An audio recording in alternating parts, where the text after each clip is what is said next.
Mothers day సందర్భంగా అవిరా fertility హాస్పిటల్లో మే 12 నుండి 31 వరకు ఉచిత సంతాన శిబిరం. ఆ నదంతా బంగారమే, ఎక్కడో కాదు మన భారతదేశంలోనే.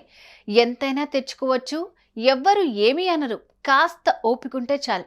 ఏంటి మన భారతదేశంలో బంగారం దొరికే నదా? ఎక్కడ చెప్పండి? టక్కున వెళ్ళి ఓ 10 కిలోలు బ్యాగ్లో వేసుకుని వచ్చేస్తా, అప్పులైనా కట్టుకోవచ్చు అని అనుకుంటున్నారా? అయితే ఈ వీడియో చూడండి. ఆ నది ఏంటో, అక్కడ బంగారం ఏంటో మీకే తెలుస్తుంది.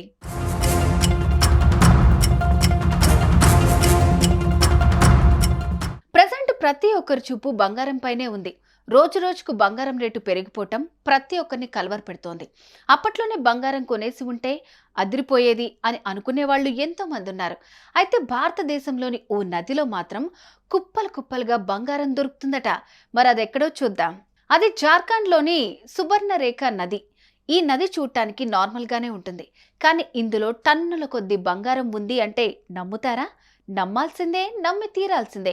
రాంచీ నుంచి పశ్చిమ బెంగాల్లోని ఒడిస్సా గుండా ప్రవహిస్తున్న ఈ నది 474 కిలోమీటర్ల పొడవు ఉండగా ఇందులో అక్కడక్కడ బంగారం దాగుంది. ఈ బంగారాన్ని అక్కడ నివసిస్తున్న వారు తెచ్చుకుని అమ్ముకుంటూ ఉంటారు. దాంతో వచ్చిన డబ్బులతో వారి ఖర్చులు పోనిచ్చి హ్యాపీగా ఉంటుంటారు.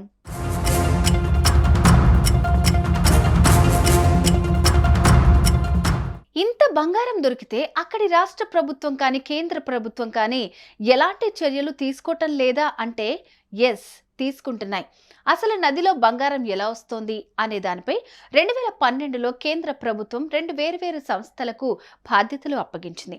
అయితే ఆ 2 సంస్థలు నది ప్రవహిస్తున్న దారి గుండా ఎలాంటి గని కనుగొనలేకపోయారు. దీంతో ఆ బంగారం ఎలా వస్తుంది అనేది ఇప్పటికీ తెలియదు. కాగా ఈ ప్రాంతంపై కేంద్ర రాష్ట్ర ప్రభుత్వాలు పలు ఆంక్షలు విధించినా ప్రజలు వాటిని పట్టించుకోవట్లేదు. వారికి కావాల్సినంత బంగారం తీసుకుని జీవనం సాగిస్తున్నారు.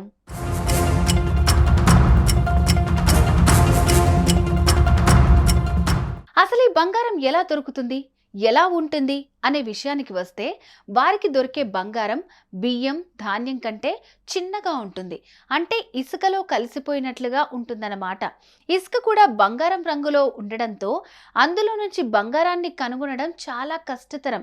కాగా వర్షాకాలం తప్పితే మిగిలిన అన్ని కాలాల్లోనూ ఆ ప్రాంతంలో బంగారం దొరుకుతుంది. వర్షాకాలంలో నీటి ప్రవాహం ఎక్కువగా ఉండడంతో చుట్టుపక్కల ప్రాంతాల వారు అక్కడికి వెళ్ళటానికి భయపడతారు. కాగా నది ఒడ్డున ఉన్న ఇసుకను జల్లెడ పడుతూ బంగారాన్ని వెతుకుతారు అక్కడి వాళ్ళు. ఇందుకు చాలా ఓపిక ఉండాలి. ఇసుక మెరుస్తూనే ఉంటుంది, అలానే బంగారం కూడా మెరుస్తూ ఉంటుంది. దీంతో రెండిట్లో ఏది బంగారం అని వెతుక్కోవటానికి చాలా సమయం పడుతుంది. అందుకే అక్కడి వాళ్ళంతా వర్షాకాలం తప్ప మిగతా సమయం అంతా నది ఒడ్డునే ఉండి బంగారాన్ని వెతుకుతారు. దాన్ని అమ్ముకుని సొమ్ము చేసుకుంటారు. దాంతో జీవనం సాగిస్తారు.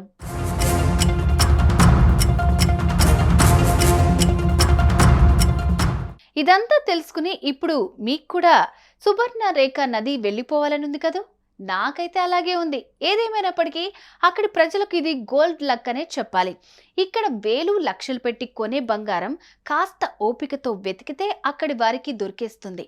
ఇదే మన దగ్గర ఉంటే పరిస్థితి ఎలా ఉండేదంటారు? కామెంట్స్ చేయండి. సుమన్ టీవీలో మీ పర్సనల్ అండ్ బిజినెస్ ప్రమోషన్స్ కోసం కింది నెంబర్కి కాంటాక్ట్ చేయండి.